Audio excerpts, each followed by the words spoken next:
Fall is my favorite time of the year. I love the colors, I love the aromas, I love the flavors. I mean, it just doesn't get any better than fall. Today's recipe is super simple, but it is big on maybe the best fall flavor that's ever been invented in the history of man. It's pumpkin spice. The kitchen is now open, so come on in. Let's cook up something good.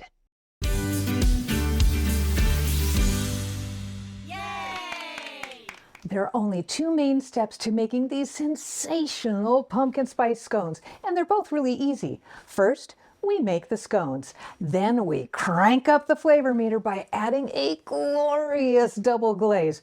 Oh my! Warning, warning, warning! This recipe is dangerous because it's too doggone easy. Just whisk together half a cup of canned pumpkin, 3 tablespoons of half and half, and 1 large egg, and set it aside.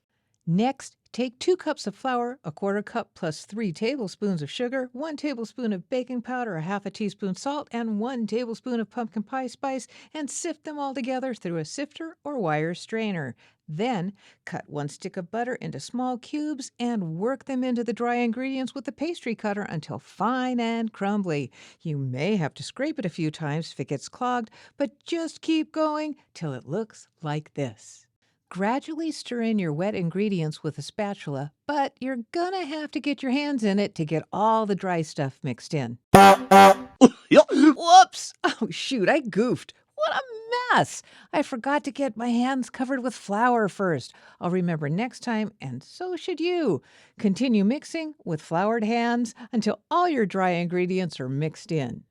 To keep my dough from becoming one with my work surface, I throw down a little flour and then add the dough ball. Using my hands, I lightly form the dough into a short version of Devil's Tower, Wyoming. I rub the top with a bit of flour and use my rolling pin with very light pressure until it's about 1 inch thick, and I use my hands to try to keep it as round as possible. I lightly score the dough to make sure I get 8 equal pieces and then cut away. I don't want this in 3 giant slices and 5 weird little ones like my local Domino's. I hate that. Then I bake it at 425 degrees for just 15 minutes or until they're light golden brown. When the scones have finished baking, place them on a cooling rack and allow them to cool completely to room temperature. Seriously, room temperature. We're gonna be glazing these, so they gotta be cool. Now it's time to finish these off, and this double glaze will make your day. You'll need a pastry brush and a small Ziploc bag because we're about to magnify the good. For the first glaze, mix together 1 cup of powdered sugar with 2 tablespoons of milk until smooth. Paint the tops and sides of the scones with glaze using the pastry brush, and if you accidentally break off a piece, it's okay.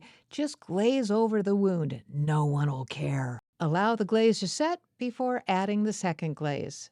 For the second glaze, I mix together 1 cup of powdered sugar, 1 1/2 tablespoons of milk, and a half a teaspoon of pumpkin pie spice until smooth.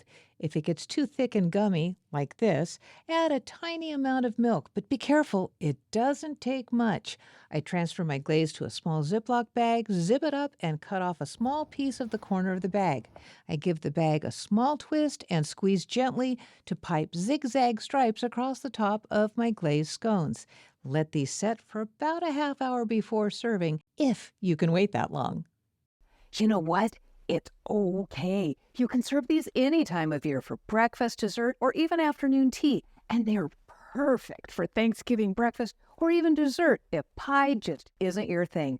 You are gonna love these. They're just one more example of great home cooking made easy. All Fiddle Fans.